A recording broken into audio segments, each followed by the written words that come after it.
Thank you, Countdown. Hey, we're live. Hey, everyone. Welcome to Roll D Talks here on Roll D5. I am your potentially humble host, Mika. Today we have a bevy of guests. Is that how you use that word? It is now. We have a bevy of guests for today's topic, campaigns. I am in some type of form of campaign with all three of these lovelies. I didn't want to say lovelies. I wanted to say something else, but my brain couldn't think fast enough to say something else. So let's do some quick introductions. I'll introduce myself first. Hey, hi, I'm Mika. I do things. I'm an AP, Brazilian American AP performer, content creator. Currently working on making several one-page RPGs. I love one-pagers. This is going on way too long. I'm the co-creator of Roll D5, and you can usually find me on here, on Talking XP, on Lost Caravan, or on Wanderer's Haven. You can catch me lots of places. Speaking of Wanderer's Haven, I'm going to popcorn it over to you. Now, as you each introduce yourselves, just give a quick blurb. We'll save plugging things for the end. And you can also ask me one question. Jeremy. See, now I feel weird because my question is going to be a follow-up of Kate's, so... Oh, Kate, you first. Yeah, oh there my we go, gosh, yeah. yes, this was so well planned. Hi, I'm Kate, aka Kate the Great Cosplays. I'm currently in a clue mystery, very roleplay heavy game with Mika that I'm very excited about. I started playing TTRPGs back in 2015 with Dungeons and Dragons being my first one, and I'm super excited that now there's so many more that I get to play. And I cosplay some of my TTRPG characters, which is super fun. And my question for Mika is, why all the lemons? Why the lemon theme? Why do all of your characters have lemon in them? I played in the name. I played with you twice, and both characters have had lemon in their name. Yeah, I will answer that after all the introductions. So, Jeremy, we'll go back to you now, Jeremy. Okay, so hey, I'm Jeremy Hochhalter. You can find me here on Twitch at Wanderer's Haven.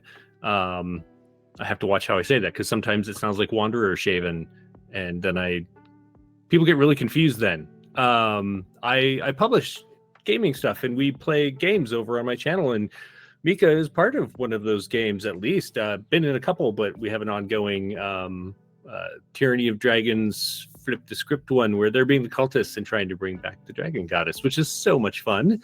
Join us on Wednesdays for that. My question is actually it's kind of a two-parter, because if you hate lemon in your food, then I can't ask you what your favorite non-sweet food I love is. Lemon. Okay, cool. I love lemon in my food. So what's your favorite non-sweet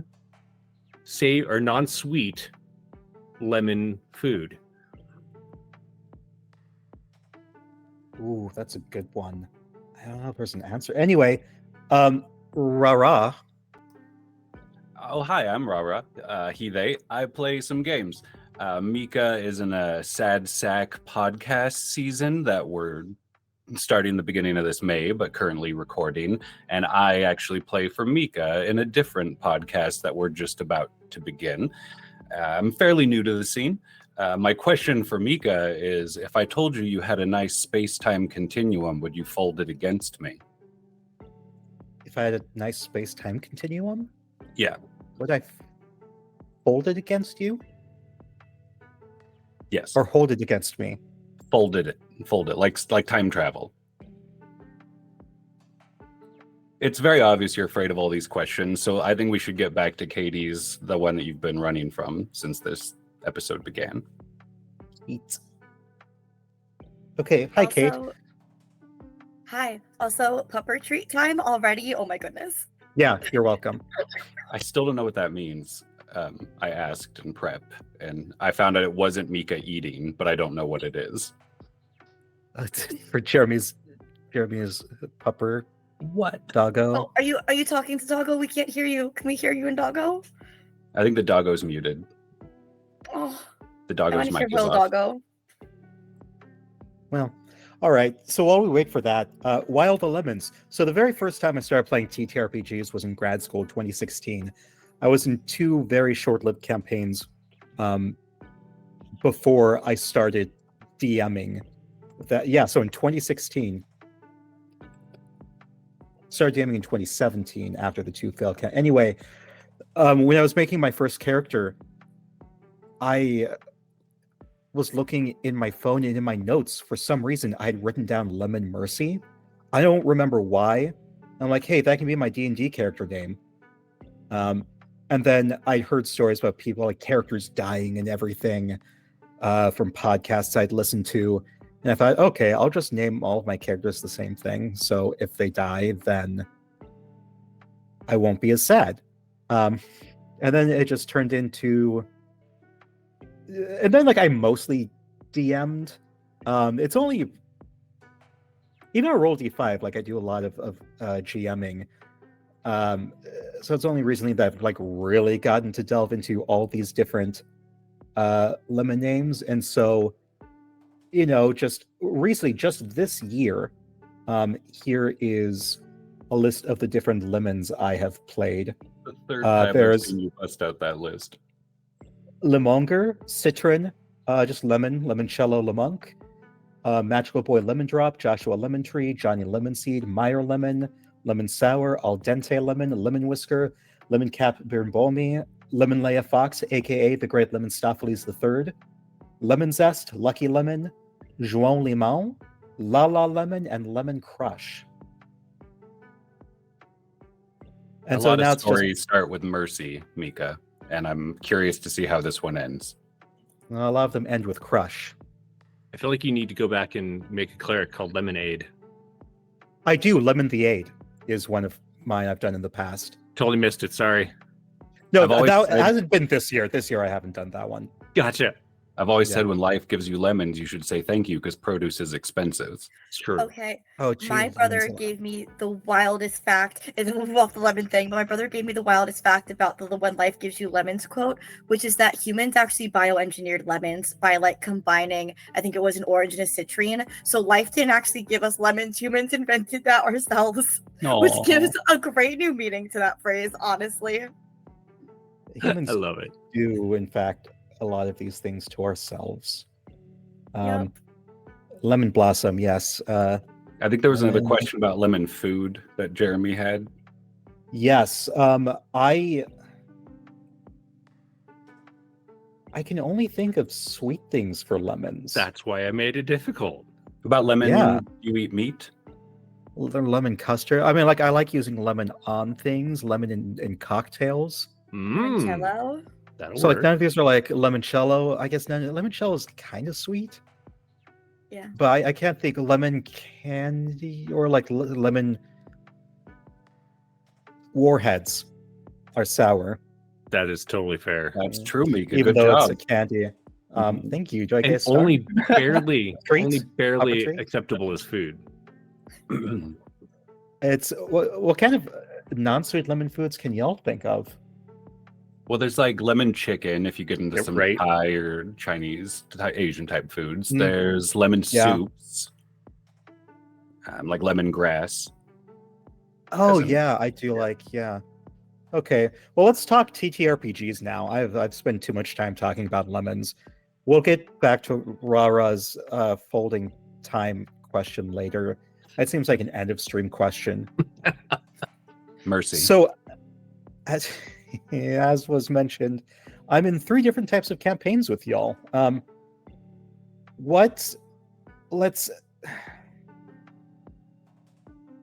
do y'all prepare for your campaigns? I could go. So, are we talking as a GM or as a player for this question? Ooh, let's start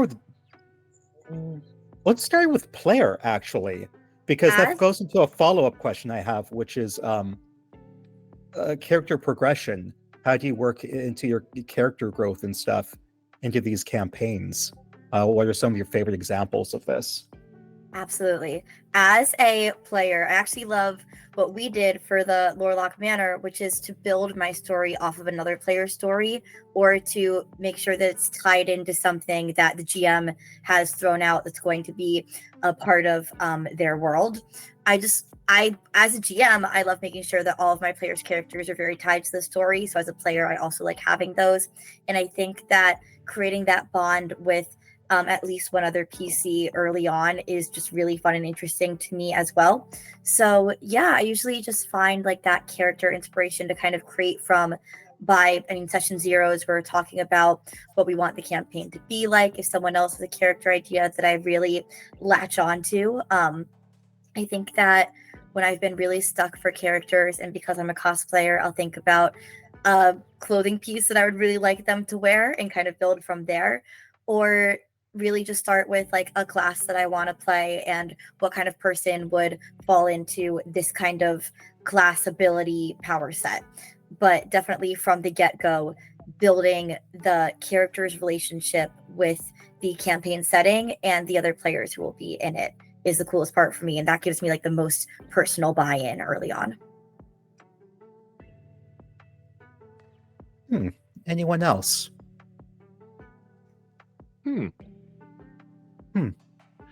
Rara, you should go. You look like you want to go. Oh, this is as a player, correct? Yes. I usually think of monologues. I like to have characters that have the end of the night, beginning of the day type of moment to move their story forward without depending on the people around them, to say it plainly. So I usually think about a monologue, and I usually build characters from that. But with like the podcast I run, which is a whole different situation, we're trying to make just a quick, pretty story. It's a little different. So in that type of setting, it's quite different than how I would build a character for just like a normal game. Because that one's all metaphor traps. Like, oh, I come from a lighthouse that shows the stars. It's to the east. And it's just throwing beauty alley-oops out there for me to pick up later. But in a full ass campaign, I like really slow growth and really slow arcs that show change. So I usually think about what sucks about him at the beginning and how I hope that's different at the end also. Do you have an example of this? I played a character named Frolic in a 1983 Salt Lake City campaign that my spouse creature actually ran here at our house. And Joseph Smith was like a warlock that made a dark deal to dry up the Salt I Lake. guess we'll just real quick, I guess a content warning for religion, and if you're an active member of the Church of Jesus Christ of Latter-day Saints, for the next like minute or two, just pause. Rara lives in Utah. I myself am ex-Mormon, and so this is gonna delve into. I won't Jeremy, go did you just that point at far yourself? into that. No, I was plugging my ears, but I have headphones on. Okay. If you're watching and those things upset you, just for now plug your ears. But Yes, it's hard. That to was do. about as far as I was going to go into that part of it, but that was just the fun throw to the setting. But like very beginning, kind of an orphan on the run character, pretty classic trope. But his very first night, first scene, I had him light a birthday candle in a Twinkie and cast Friends on himself while singing Happy Birthday alone at a campsite. So instant scene makes everyone think he's adorable, wants to be his best friend, and then later kind of showed why they shouldn't have wanted to be that. But I set him up as a very morally pure character, which would fail as the road moved forward. I love movement in characters. If you're going to be a hermit, you better have some depth there, because that's a boring character, in my opinion. Nice. Sorry, Jeremy's turn. Oh, prep for characters. I'm a little chaotic when it comes to characters I'm going to be playing. A lot of them come from either like images that I've seen, songs I've heard. I just saw a picture of Wayne Brady as the wizard in The Wiz, and I just want to play this character so hard. Nice. Yeah, so bad.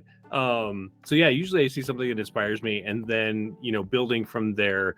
Right now on, let's see, it's a two-part. Tomorrow night we're finishing up an Eberron game that essentially I made a hero forge figure, and I'm like, how am I going to? It's my first artificer. I'm like, how am I ever going to get to play this? Because I always GM, but then I set up for someone else to play on the channel or someone else to run things on the channel. So after the idea, then I tend to, sit down with the group and we build everything out from there. And I kind of figure out the bits and pieces of why that character exists in the world.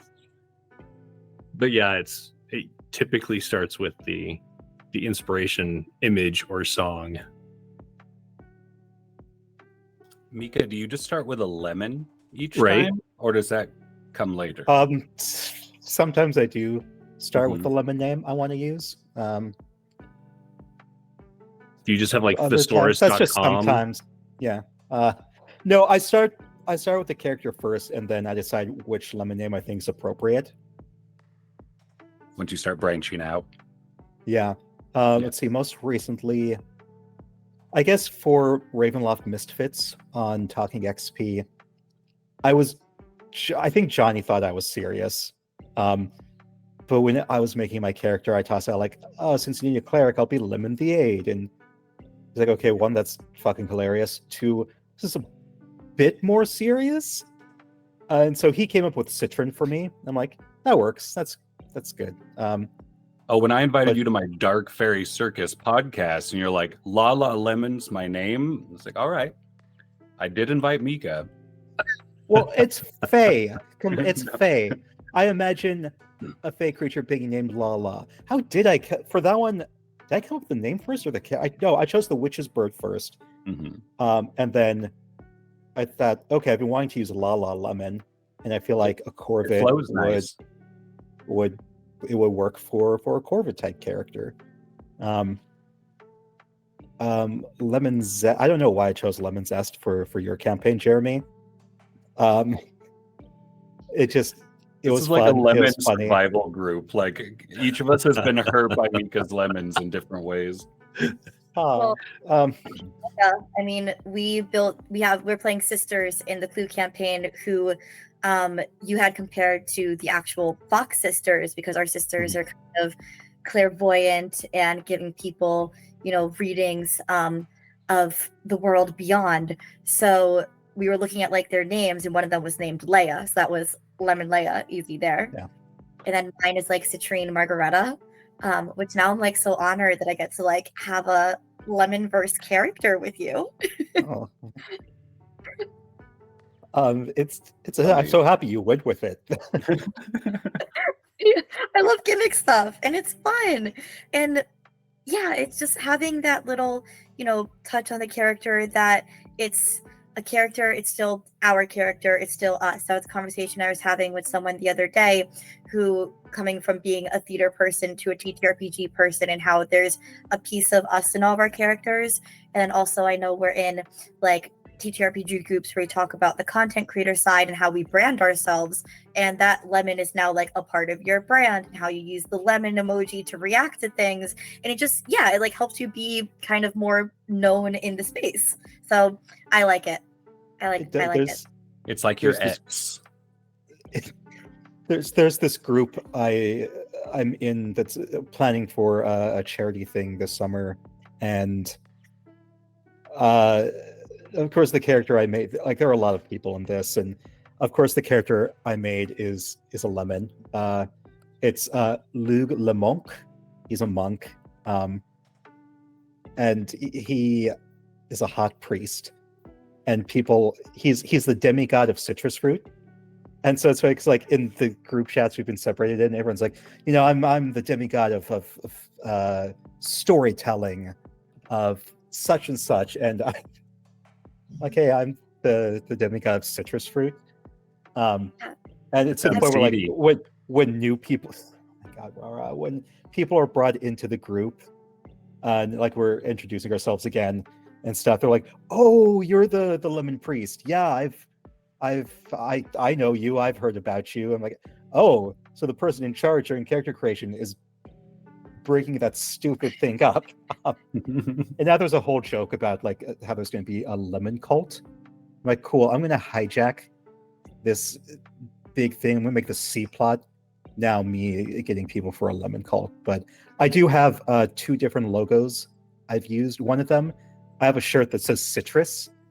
That Zoe, one of the adventure Roll D5 cast, I met Zoe because we worked together for a bit, and when we first started Roll D5 2 years ago, our campaign that we started with the character, it was the first time he was Joshua Lemon Tree, and when I was putting together notes for this character, I just thought, sure, he'll have a shirt that says citrus. And Zoe gave me the logo. She put it up on your Redbubble. You can find this shirt. You can buy a shirt that says citrus on it. And then I also, back in October, November, started a new thing called Eat, Play, Roll. Not really doing a whole lot with it right now. I just think it's fun. Zoe made a logo for that too. That's a lemon cut. The inside's a dice, and so that's I have stickers I've been giving out to people. It's just kind of my motto: Eat, Play, Roll. You can find that too on, I think, Redbubble. Maybe I should start linking to these things. But like, I've got an Eat, Play, Roll shirt. I'm going to wear it to Gen Con. I'm going to pass out some stickers too. Lemons. It's my logo. It's my thing. It's my branding. If they can't I've been remember your talking- name, it's useful in a squeeze. Oh my god, Rara. Sorry. I've been talking too much about myself and lemons. We're here to talk about campaigns. This is not the Mika Lemon Squeeze Hour. You are all my squeezes. My citrus fruits, my hip hop and citrusy peeps. And so, talk to me more about just your campaign stories. What's the most? I guess, Kate, what's the most recent campaign that you've run as a GM? So, fun story about this, and I hope that one of my players is in the chat. I still have the channel, I just haven't used it in a while, but it's called Don't Kill My Character. DKMCRPGs is the Twitch for it. And our first campaign was called Arcane Encores, and the premise was, let's take these characters from campaigns that weren't finished and give them a finished story, which is a beautiful idea and also super cursed because we did not finish that story. But I learned a lot doing it, and I've been in touch with some of the players who were on that stream, and maybe hopefully sometime this year I can finish that campaign. But yeah, with what I did there was I wanted it to be so tied to the characters. And I also went into this knowing that my favorite campaign arcs from campaigns that I've watched, campaigns that I've played in, is when it's super tied to a character's backstory. It doesn't have to be my character. Actually, sometimes I preferred when it wasn't my character. So I wanted that, and I was specifically saying, give me everything that happened to your characters in these other campaigns, and we're gonna bring them together and just resolve all of this. So I knew I want to be super character driven, but that also meant that, when things came up in people's lives, they stopped being able to play, it was a little more difficult to keep it going. The Still is just going to keep having me hydrate, I know, because he is a photographer that I work with at conventions, and he knows that I will not drink water unless I am reminded and told to, and that is my brand of neurospicy. So thank you. I will hydrate when I'm done talking about this. But yeah, I think that it's really interesting to just build your world and build your story around the player characters. And as a GM, the most important thing to me is making sure that my players are interested in having fun. So that fun for me is when I'm super involved in the story, and that's for my players too. And Mika knows from playing games with me that my favorite games are the ones that are very role play heavy. So yeah, just giving them a lot of juicy characters to interact with, and a lot of cool backstory and things that are important to the characters and then important to the players to work off of. That's really fun for me, and I hope I can get that game going again. Yeah. That's a super cool idea. Thank you. Super cool idea, super cursed idea too. But see if we can finish it this year. I can't tell if that's ironic or not. It feels ironic. It's absolutely ironic. It's It's very yeah. ironic. Like, this is something that should have been a Leilana's Morissette song, and then she would have gotten all the flack for writing a song about this and ironic with things that weren't ironic. No, this is absolutely ironic.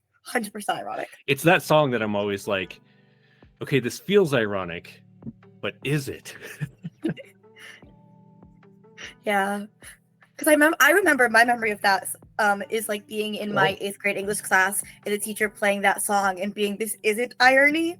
Nice. But then that was the strongest memory from the irony lesson, and not what irony actually is. So I do also question that too. But it's like, no, the things in that song are like bad luck and I don't know. Right. I haven't taught English in a while. What It is was language? a different era. We were all free still. Oh. Were we? Were Yeah, we it was though? that jagged little pill we swallowed. That's the name of the album. That's It's why on- my throat hurts. Yeah. Anywho, yeah. Jeremy, how are you approaching for the Horde of the Dragon Queen? As a GM, Yeah. And is that Um, you're running off of a module too? Because that's something that I know I've struggled with is like taking a module and wanting to tie it in with my players' backstories, but like it's a module. So I'd love to hear about that Right. too. well, so for this, so it does use the module as inspiration, but it completely goes off the rails of the module because it's the other side of things. They started off in the same town that the adventurers start off in the game, but essentially from there, it's going to kind of go wherever the group goes. And so how do I prepare for that, or what am I planning? I have a list of potential things that are scattered around the area, and none of those are fleshed out beyond the notes that I have on them, because I don't want to spend hours writing things that are never going to happen, because I used to do that. Like I used to have, I felt like I should grab my stack of notebooks for my one campaign, which is like laying sideways, the stack is like that. But you get, unless you're world building, which it's Faerun, I don't need to do that. I don't like putting that much into it. I'd rather stay with the group, and so trying to think of a really good analogy besides herding cats. But I feel like, as you're herding the cats, just kind of like picking up, okay, they're heading in this direction, so next week we'll flesh this part out, or I'll have this fleshed out for them, is kind of how I'm going about it, because I have no idea what you're all doing. You've actually all been really like good about doing what you were asked by the people higher up, which I wasn't sure if that's what you were going to do, because all of your characters are like, we're in the cult, but it's because our parents were in it. And Okay, Lemon Zest doesn't get his inheritance unless he stays in the cult for a few years. Right. So, his trust but it doesn't fund. mean you have to like do well in the cult. And could you Fair. disappear for that time and technically still be in the cult if you were like, I was kidnapped? You just peeled off. Right. For Lemon Zest, he does have a level in Warlock, so I feel like that kind of traps him. It does. Yeah. I mean, that's very meta. I don't know if Lemon Zest would understand that, but Fair. Ooh, good point. Okay. But also, like, jumping off of what you said about just preparing, like, session to session, like, absolutely. I mean, I had, like, the idea of the story and the lore and what was happening in the background around the players, but I never made a map for my campaign. And that was, like, a big, joke from my players in my chat, too. And I gave them quick travel. I gave them an item to let them use Windwalk once a day. I was like, you guys travel at the speed of plot.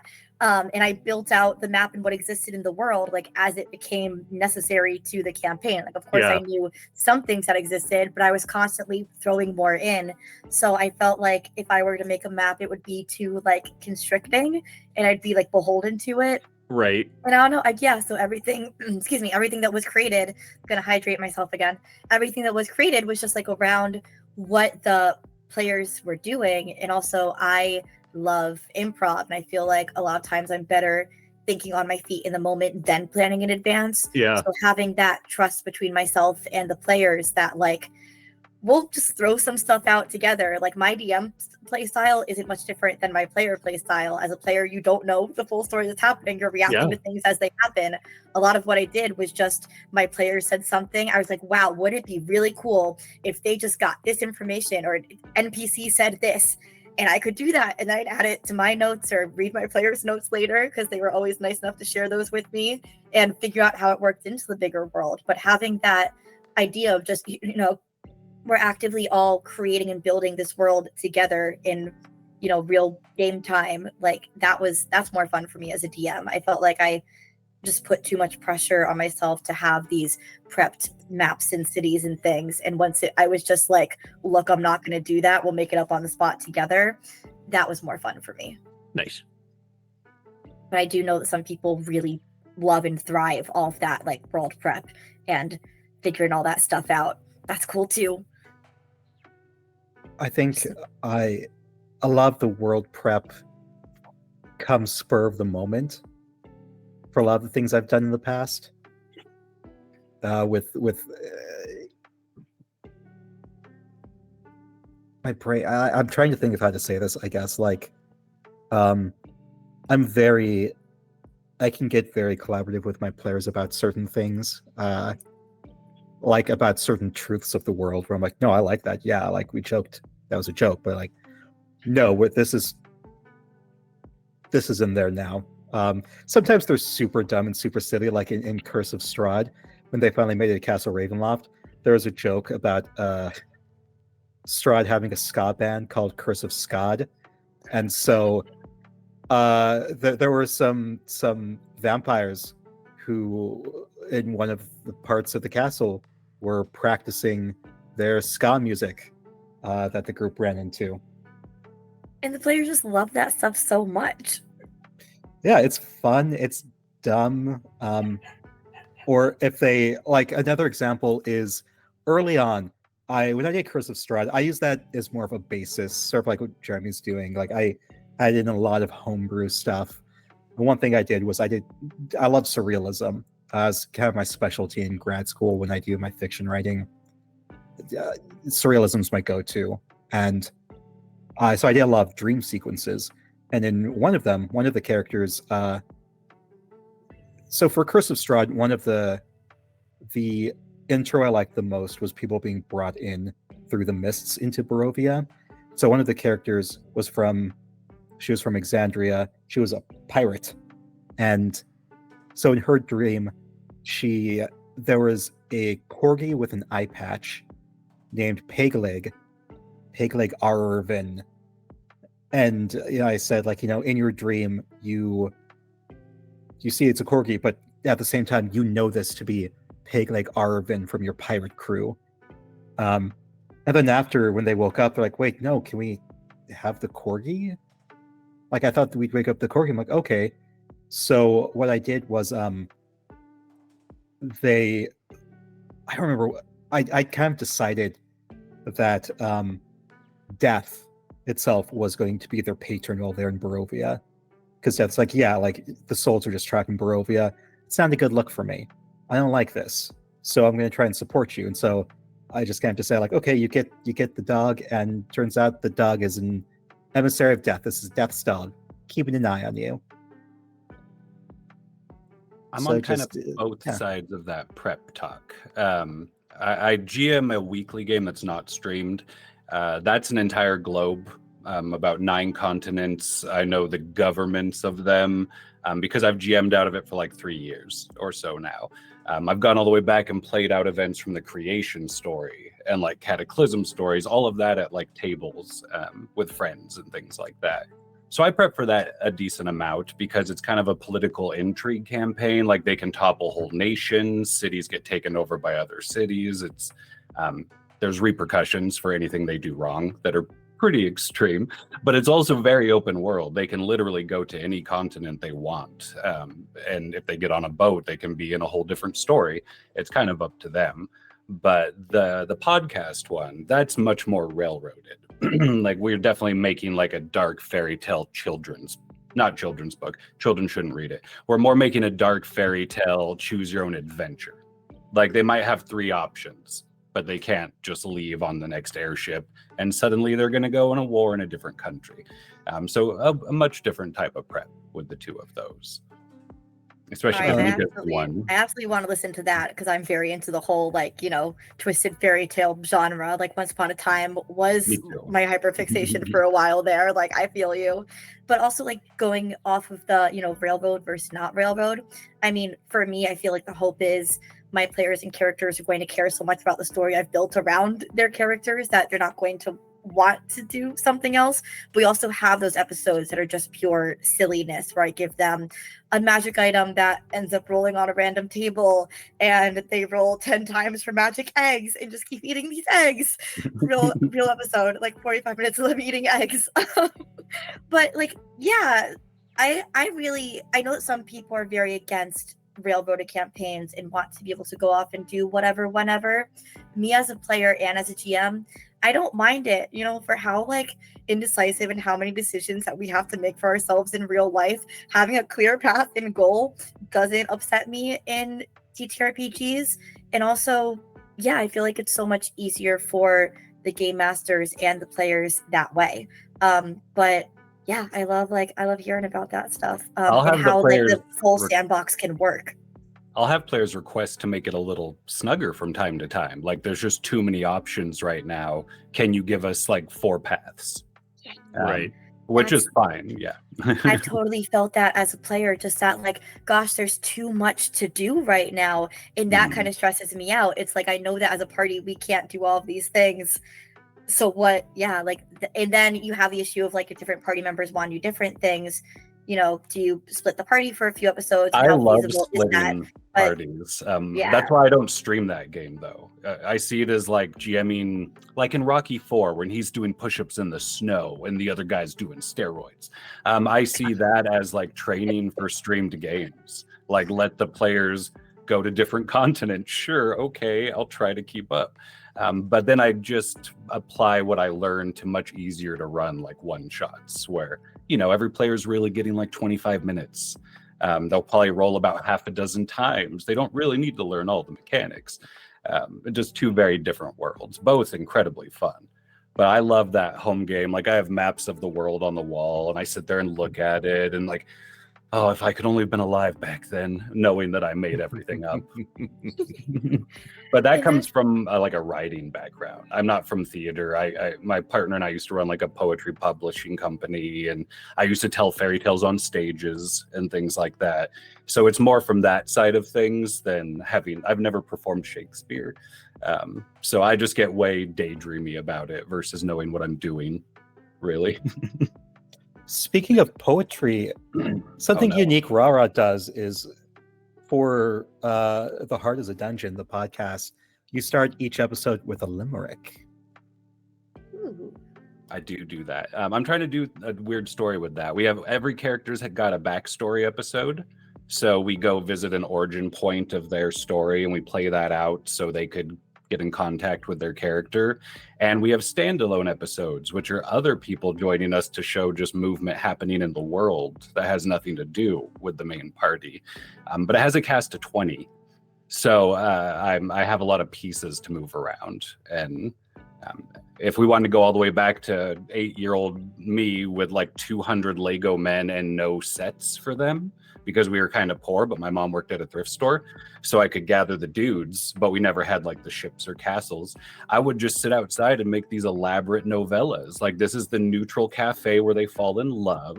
These ones live in the rocks. These one lives in the... And I'd yell at anyone who came near me and accuse them of not being able to play right. So I think that's where a lot of the storytelling started.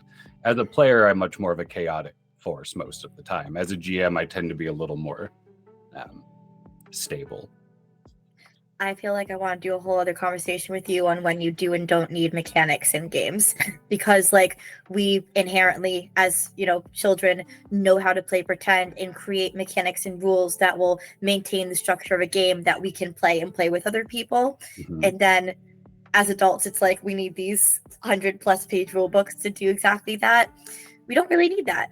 I made up the puniest system for like a one-shot I did. Like, it basically gave you 100 points. You could apply to any role you wanted. You could be anything you wanted. You could do anything you felt your character could do. It was basically pretending to roll dice while we were just improvising. And I love how many like more indie TTRPGs are going back into more of that, of just the rules light systems, and also GM list systems and prep list systems. We're building the world, and then is like part of the playing the game experience. So I really, really adore that that's coming more into the forefront.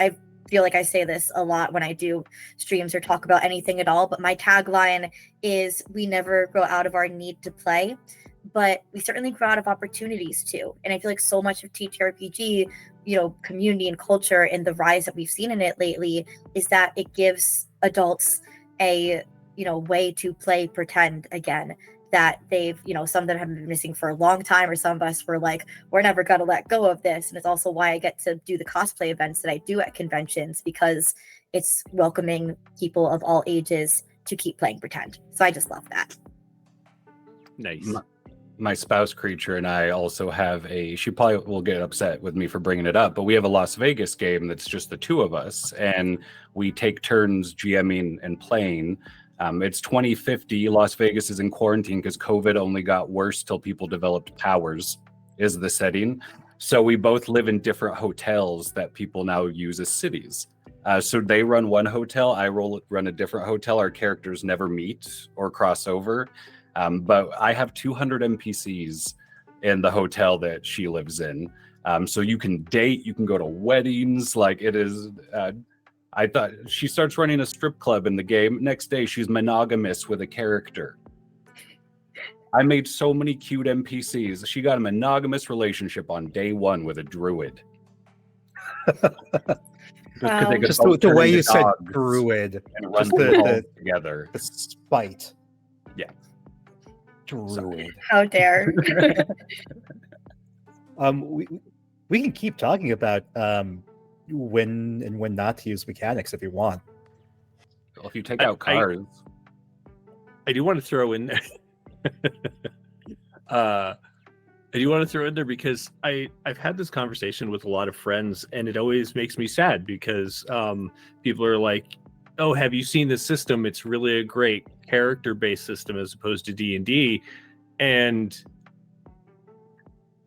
I feel like the D&D culture has built in this thing where, like, hey, you have to play by these rules, and it's not the entire thing, because obviously there are people out there ruining D&D for everyone else. But I think maybe I came into it this way because my first D&D book was the Monster Manual, which has no actual rules in it back in the day, and I'm like, great, let's make stories up with this. And we would play things, and we just kind of made it up as we went. And then I got, the player's guide, and I was like, oh, okay, well, this is the actual rule set. Interesting. But I never got over that your character is first, like your story is first. And so this mindset that you have to use the rules to be able to tell your story, and it can't be character driven. It's just so not in my brain. And I wish others could experience that with any system. So to me, it doesn't matter what system you're playing, it's just the outlook that you have on it. And so spreading the idea of embracing the story over the rules is better. I don't know what the word I want to use there. Favorite system for storytelling? I'm really loving Powered by the Apocalypse stuff lately. It just gives enough dice rolling and then all my flexibility I want. But I like Cypher. I thought was really cinematically gorgeous. Yeah, Goblin with a fat ass. That was a good one. That's on our list of. Oh no, we did play that on Roll D5. You did. I saw. Yeah. Nice. Going off of what Kate said about GMless games, one of my favorite systems that I'm going to be playing more of for Pride games is Outside Belonging Outside, which is typically very queer focused, and it's you have playbooks sort of like in Powered by the Apocalypse games, except with the playbooks you typically, like, at the very base, at its very core, there was you've got weak moves, regular moves, and strong moves. And there's a game that I play with Julie and Zoe and Sam Comerford, if anyone remembers. I say it like he's dead. He's not. He's took a step back from the internet, and but it was a time loop story. And yeah, it was interesting. You could make regular moves as many as you wanted to trigger specific things. To use a strong move, you had to have a token, and you only earned those tokens by doing a weak move. Cool. And then this particular game, there were secondary things you got to do, like because it was GM-less. Each person chose one of the playbooks, and then you either got to be the home team, which is nice NPCs, the away team, the antagonistic NPCs, the city, where you got to do the setting, or the loop, where you got to decide when the loop resets. That's really cool. I think for like player focused mechanic games, I really like the Cortex system. It's used for the Tales of Xadia Dragon Prince game. That was really fun. But also, I mean, it's been really great to play TTRPGs, D&D with people, especially with people who haven't played before and aren't used to it, because I feel like people, myself included, who know the mechanics of these games really well will be very specific and intentional with, like, we know exactly what we can and can't do, and sometimes don't get more creative outside of that, where people who are just starting into TTRPGs will be more creative because they're not feeling like they're beholden by the rules, and they know what is and isn't in the realm of poppers. They know what is and isn't like in the realm of possibility for these kids. Yeah, I'm just gonna let poppers be here. That seems bigger than a puppy. All doggos He's are like poppers. 10 years old or something. Like, I recognize that this is a doggo, but I recognize that Libby is a doggo, but I'm still gonna say puppers. On This what is you the were content just of Like, what the heck? on what you But- were talking with newbies, my spouse creature and I, we started a local meetup for queer players to meet up in a not overly progressive area, so they could find like safe tables and things like that. And that was in person in like our local town. And we met some couples that were like, "Oh, we've wanted to play for years. We've had dice for like 8 years, but no one's ever taught us D&D."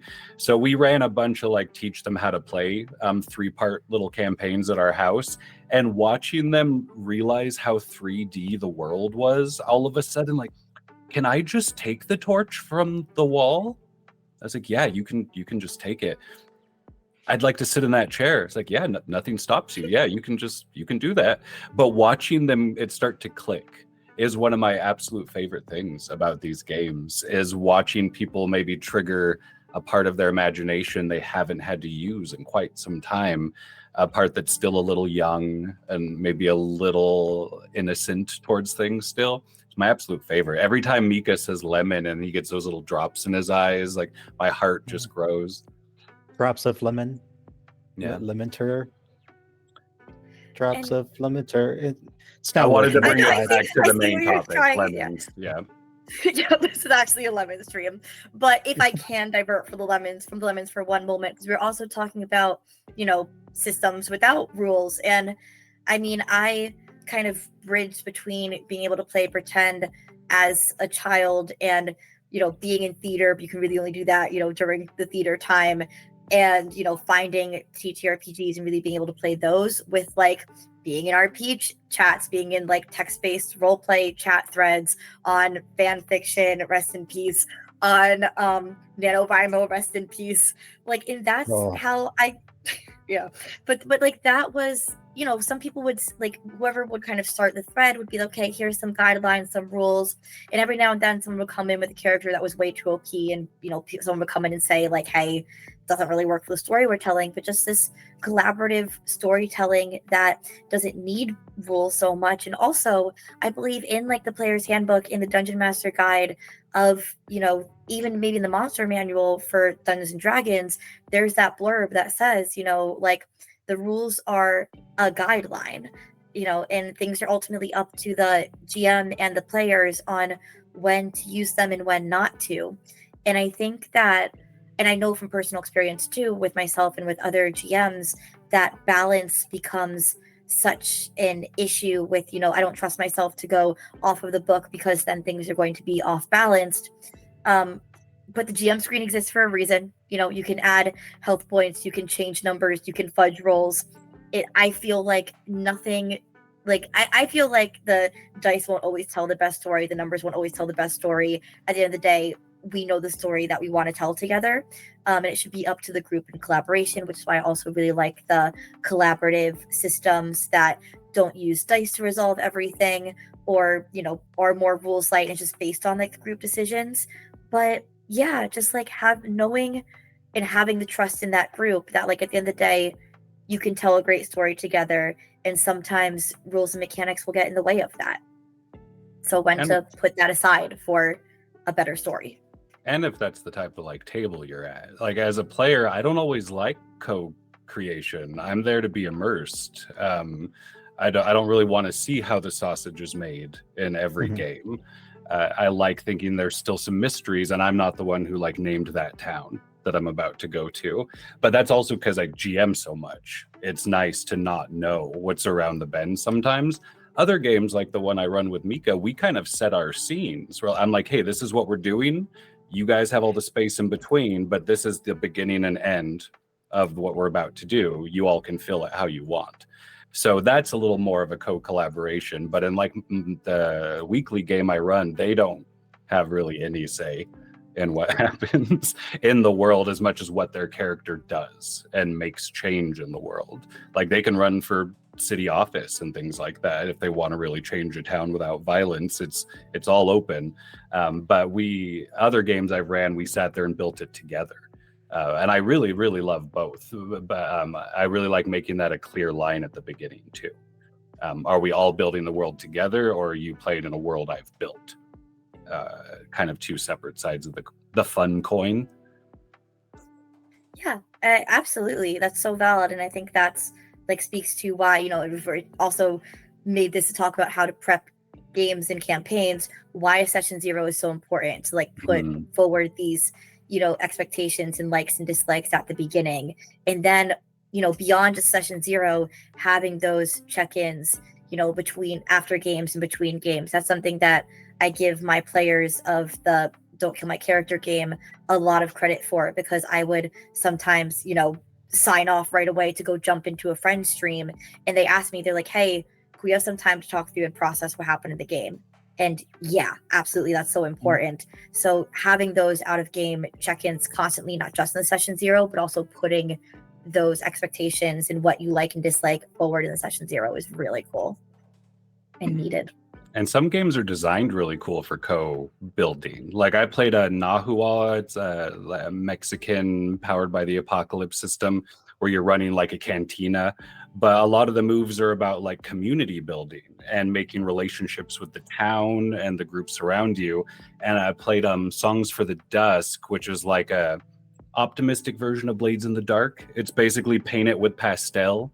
And a lot of the moves in that were about creating your community and your relationship to poor people that are trying to build up civilization after it's collapsed, basically. But all of it was about community build. And those would definitely be, everyone sits there and is like, all right, what are we doing together? And I love those type of games all the way back to like Sega Genesis, when there was a couple RPGs where you could design a village that your hero came back to. And ever since, I've wanted to just do a game where people lived in the woods and had to build a town. Like no major threat, no major boss, like go chop wood today, like go try to figure out where there's water, and just, I really want to play a cozy survival RPG game that way. Sorry, I get really excited. 1 hour really for games, cool. Mika, we thought you were a fan. I know, right? I do have like 60 to 90 minutes. So like technically we could only be 2/3. It's supposed to be a short talk show, okay? Just a quick shut up. I have one last before question. We move on. Yeah, before let Jeremy talk, Mika. Oh no! I just want to ask what the you said the name of the game, but it went by so fast I missed it. What was the name of that game? The Mexican one, or the end of the Nahua, Nahual. But you all play like a group of people that run like a cantina that can change into animals, and you hunt angels to sell their parts. But the angels is under basically Mexican mythology, not a standard what you'd think this as an looks angel. Fantastic. Beautiful game. I played it on diversity saves for like an all Latin like table they had, and it was gorgeous. I wish it's definitely meant for campaigns more than one shots. a lot of Speaking- community building. Speaking of more all Latin, so we just did our all Latin table for OD5, and I'd like to do more all Latin tables. And Johnny XP offered his channel for some times. Jeremy's offered his channel too, actually. I did, but I felt bad. I was just like, I know you already have this like relationship going on. So if he doesn't have time and you want to put it on something, it's always welcome. No, I'm all about like, no, if I've got these, I'm going to use these options. Like if you want to host a Latin game for us, like Rara, let's put another Latin table together. I know there's someone else, another Brazilian in the sphere. I want to play something with those. She ran Nahua, English teacher, beautiful player. Not internet facing at all, but Mika, I will put you in contact. Oh God, please do. No, this is, of course, their name is D&D Imposter I've seen that. on Chris. Yes, I would like to. There's a Brazilian game called Chega de Saudade, or arriving at sadness, loneliness, longing. I'd like to play that at some point. So That sounds nice. So like I would, yeah, Jeremy, if maybe we could do it on your channel sometime. I just like let's Doors put open. something together. Let's go to some channels and do these things.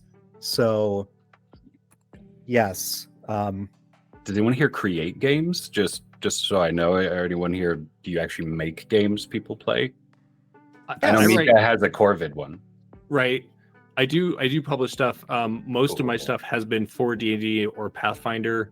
I'm currently working on a system because reasons. Why not? I guess. Why not? Yeah. Right. What about you, Kate? I don't. I'm trying, but I don't really. Yeah, not something that I've ever really been interested in doing. But I'm here to play them. Yay. Oh, absolutely. Like that's actually something that I've loved being able to do recently, especially through the TTRPG collective, is just be able to play test and explore so many cool new games. I love it. Because I've I have so many games that I just own, have gotten through itch bundles that I've never gotten to play. So having someone actually schedule out time to run it for me and teach it for me has been the best thing ever. I showed up on my first stream in October. This is pretty newish for me still. I just played at home and in person for a couple of years, but I've been on something I don't know, 19 channels or something since then. I got way too involved way too quick, and now I'm backpedaling for the life of me. But I got to play a bunch of cool games. I went into it having only played D&D. I got into it, I'm like, Farrell, no one's playing D&D. They're playing all these other weird games. And Mika is actually one of the only times I've played D&D on stream, was when he GM'd for me as our druid punk rock band. Nice. Yeah. And it's why the conventions are so cool too. Mhm. Before my entire convention experience was running my own events, just being able to go to PAX Unplugged and play a ton of new tabletop TTRPGs. I'm going to be at Gen Con for the first time this year, so hopefully I'll get to explore. Yeah. Oh, cool. Well, I'll meet Jeremy, up there. you need to go. Selfie. Yeah. But How about I will get a cardboard cutout of my self-made. I will send it to you. You can take it with you. Put a camera on the back so I can see through it. And I will do that. Excellent. Yeah. Yeah. I have one last question before we kind of try and tie everything up. Going back to campaigns, how do you handle derailments? And have you ever had a derailment so big that it's changed the course of the campaign? I'll go first with mine. One of the first time, when I first started playing D&D, for a little bit, I was just a player, and then I went into GMing during the pandemic. I mostly did DMing. There was one kind of short-lived game with some friends from undergrad that didn't. I hope that the guy who DM'd ever sees this. It was not great. there were times. It just, I won't get into it, but like, two of us for sure were just not having a great time. So what we ended up doing, we derailed the whole campaign, and it turned into us finding monsters and interviewing them, because we were having such an unhappy time with the pseudo eldritch alien whatever thing that he was putting in. It just, like, one of my roommates who was in it, like, he and I were just like, he gave us the money, we already established our character made a newspaper, let's just interview monsters. And so we went and interviewed a dragon. And have any of you experienced, maybe nothing to that level, but I mean, I'm expecting that level on Wednesdays with the group that you're in. Like, it's just, you all can be so random sometimes that I'm expecting, the interviewing the dragon moment for sure. I'm gonna make a note. Shadow, you're here. Shadow's also part of this campaign, so Shadow, let's remember that. Right? Maybe we'll start doing. I don't know. I think the biggest thing for me has been when NPCs have been either offed or left to survive unexpectedly. Like an NPC that I was like, okay, like if they fight, they have a lot of abilities to get away and they're not able to get away. Or, they're like this character that I was okay, they're fully just gonna, off this one, and they don't. And now this character still exists in the world in this state of like, oh gosh, I hated this party and I had such an agenda against them and now I owe them my life. So it's I feel like it's fun new challenges for me when something does get derailed, especially being such an improv heavy GM. I feel like I have had to, like, there's this one scene that I felt like, oh gosh, I really, really railroaded my players through it because I needed this NPC to be kidnapped. And I went back and actually watched it like earlier this year, and I was like, okay, it wasn't as bad as I needed it to be. But I think, yeah, just like having that, like I said before, that understanding and realness with the players on my end and that transparency. Like I am fully, come look behind the curtain, gesturing to my Wicked poster again. It's come up again. Because yeah, at the end of the day, like I'm a human too, and I want to, like they know that I'm not going to be prepped for everything, and I want them to be able to take the story in whatever way they want. And I know that I'm just, it's going to be things that I can't be prepared for. So I'll fully say, wow, I really didn't expect it to go that way. I need some time to think through this now. Nice. Yeah. Yeah, there's definitely been at least one episode of a campaign on the Wanderers Haven channel where it's been I completely didn't expect for you all to do what you did. We're going to call it for today. Thanks so much for watching. See you next week, because I have no idea where to go with this. Because sometimes the improv is just like, well, yeah, there's improv, but then there's like, wow, you sunk the entire ship and are drowning, and what are we going to do with this? Okay, I don't know. The other thing is, for me, it depends on whether or not the game is has other moving parts. Like in the game that you were in on Wednesday, for example, Mika, there are so many moving parts that you aren't aware of, and those parts will always continue moving, and you may never find that out, but they're always doing something. And so if you derail, those things continue happening, and whether or not that affects you or not depends on what direction you go. And that kind of movement in the game has always helped me to be able to jump the track you're onto something else.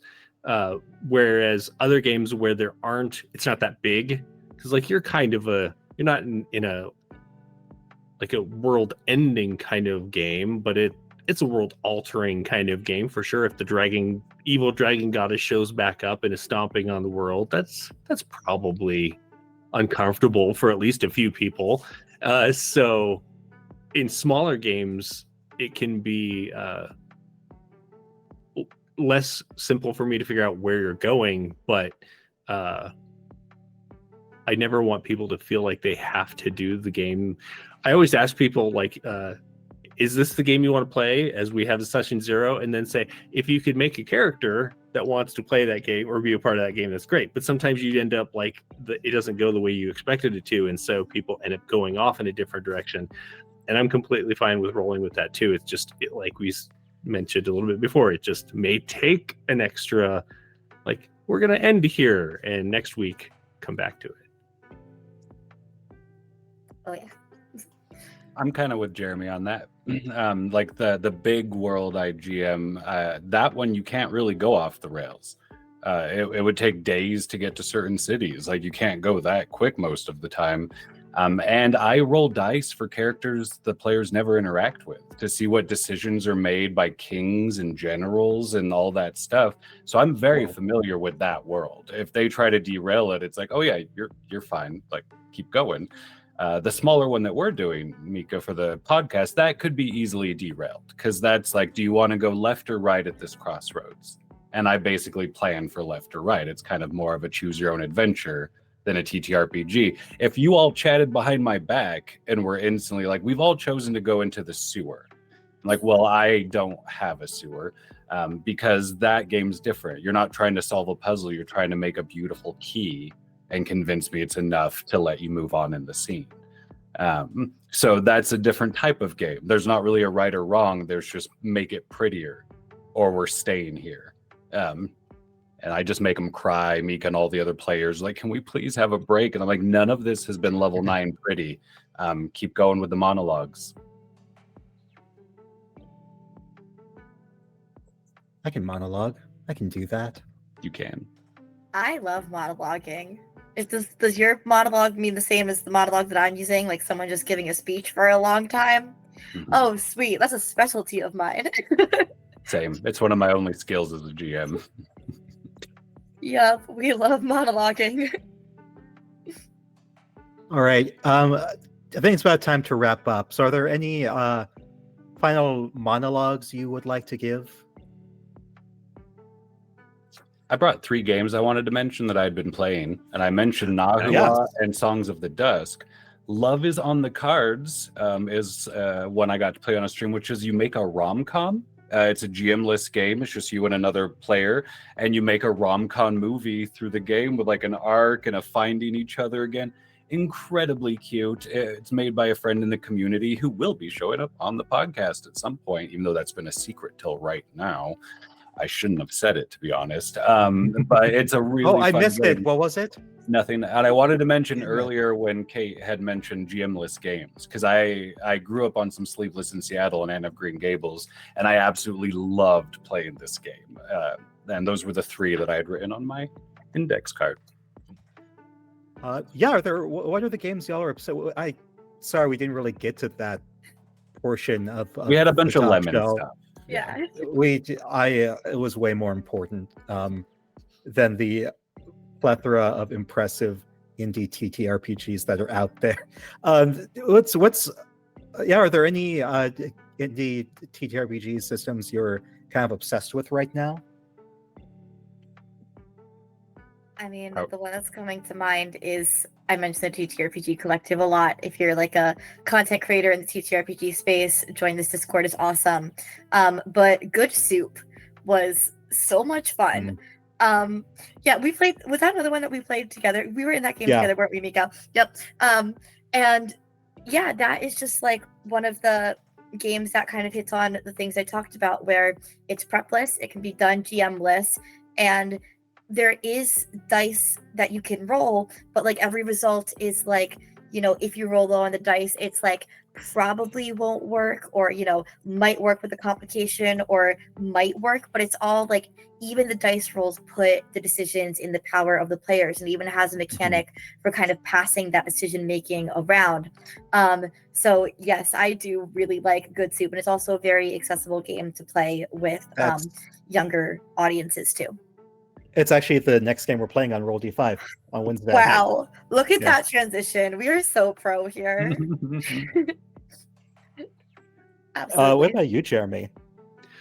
So I'm really enjoying the Daggerheart playtest. It's the group that I'm in, one, has made it a ton of fun, so I think that's a huge part of it, but also I'm enjoying watching how things are being constructed, deconstructed, rethought, figured out every like couple of weeks, as opposed to here's a playtest that you take part of and you never know if the rules are changed until it's published, and then you can't really tell necessarily. But that's really a ton of fun. And there's a game that we've played twice on the channel. It's Arcane Crimes Division, which I have this really weird like appreciation for. I think it's because my spouse creature sorry, I'm stealing it. My spouse creature and I used to watch we kind of like got bored of them, but they like the crime procedural shows, CSI and all that.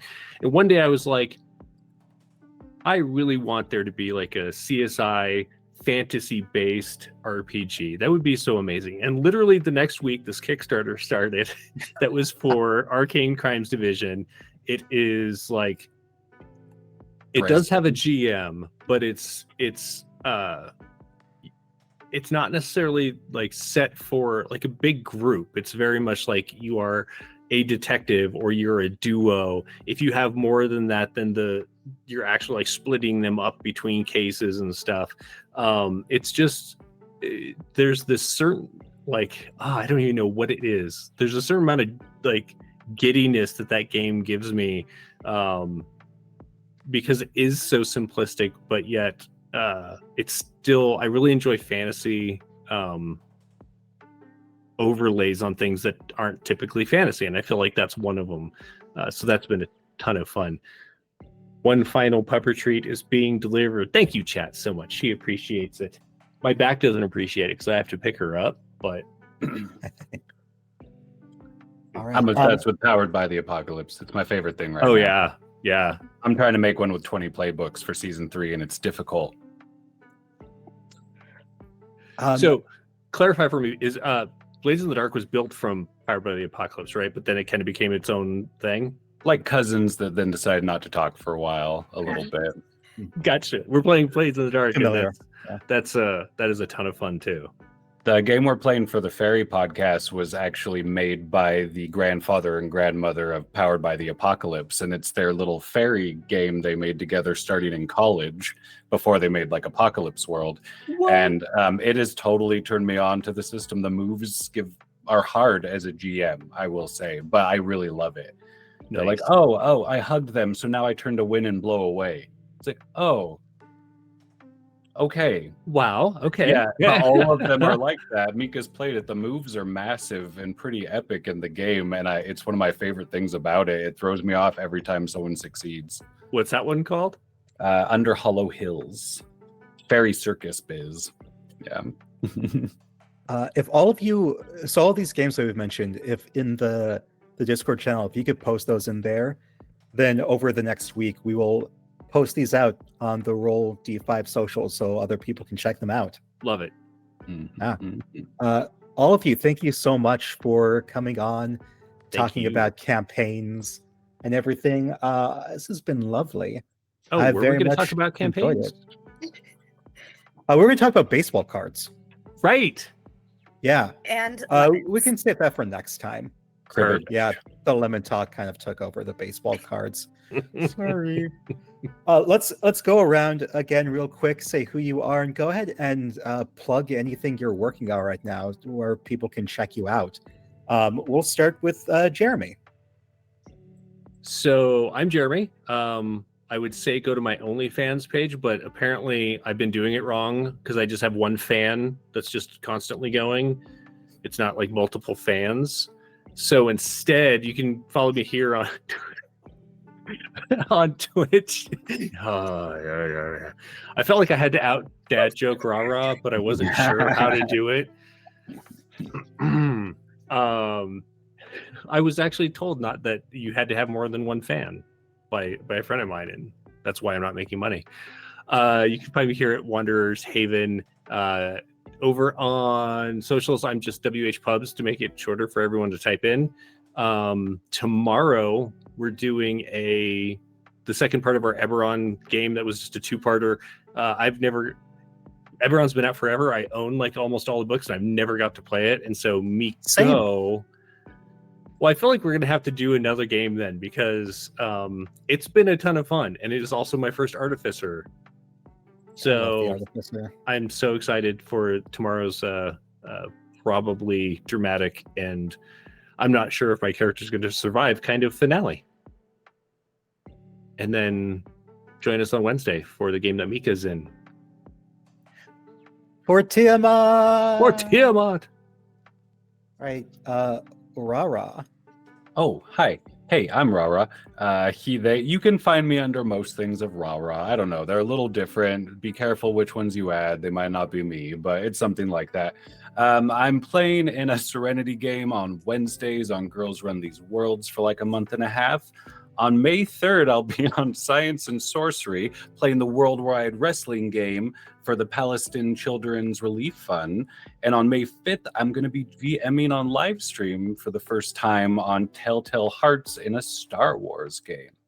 And then I run a little sad sack podcast called The Heart is a Dungeon. That is in our little month break before season 2 begins. May, whatever the first Thursday in May is. Mika's a bird in that. He plays a bird. Yeah, that's his main smoking thing. bird. Yeah. Are you going to be a Corvid? Oh, he is. I am He a is. Corvid. Yeah, a smoking Corvid. What's your name in that game, by the way? La La Lemon. That's right. Yeah. Oh, and I'll be in a podcast that'll be showing up on Tabletop Spinner Network in August that this guy named Mika is GMing. I hear that guy's a dick. I heard that too. I heard he hates love, but that's starting pretty soon. And there'll be a little while till the episodes come out, but I'm pretty excited about it. He seems okay. It's all right.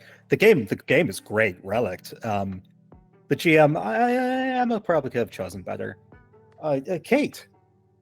Hi, I am Kate. I am Kate the Great Cosplays on the online things. My link tree was just put in the chat, so that's where you can find me. And next place you can find me in person, if you don't come find me in my real life, which would be very weird, is at C2E2 in Chicago. I'm going to be hosting some events there, some of my cosplay events, so I'm very excited about that. Also mentioned that I'm going to be at Gen Con this year. And also, I'll say this for the first time on the interwebs, that I'm going to have a stream on Misty Mountain Gaming's channel. It's going to be Wednesdays. Sorry, you guys already announced stuff Wednesdays. But it's just going to be me playing some video games to start. I am not a video gamer. I never have been. The few times that I've tried to play Skyrim, I just talk to all of the NPCs and don't really do any quests at all. And I'm going to be starting with Skyrim, Elder Scrolls. So this is going to be fun. I'm excited. So yeah, watch me on Misty Mountain Games channel on Wednesday, and find me on the interwebs as Kate the Great Cosplays, and find me at conventions, because I love doing that stuff, and I love seeing you guys in person and playing cool games and being cosplayed together. So also, yeah, if you guys have games and want more people at your tables, I genuinely love doing this and meeting you guys and doing this stuff. And it's been really cool talking to you all on this screen and also in the chat. Thank you all so much for being here. So much love to you. And thank you especially to all 3 of my photographers and like my friends who came into the chat and redeemed the hydrate and made me drink water. You guys know me way too well. None of my photographers showed up. I'm so sorry. Do you want some of mine? Because they're really great. They'll work with you. Absolutely. That's okay. I mean, those are yours. We'll see what develops. I will share them. I don't own them. Bump. Oh my god. So it makes me feel better. I also have a thing on Wednesday that'll be, I don't want to say competing with Roll D5, but hey, hi, I'm Mika. I do things. Co-creator of Roll D5.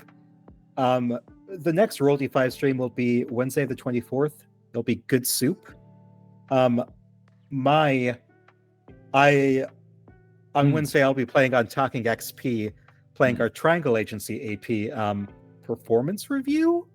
So you can check one out, you can check both out. You can check Triangle Agency out on VOD like the next day. It's what you do. You choose what you want to watch. Yeah, we are going to raid Girls Run These Worlds. So Great stick channel. around for that. Yeah, great channel. Thank you all again for being here. Thank you everyone who has been in chat and has been redeeming pupper treats. And I'll catch y'all soon.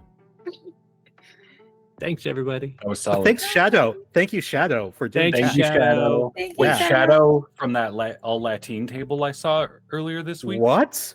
The one and Amazing. only. That Oh. table made me become a 3-month subscriber.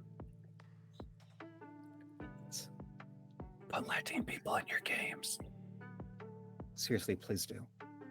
Okay, bye. Sorry.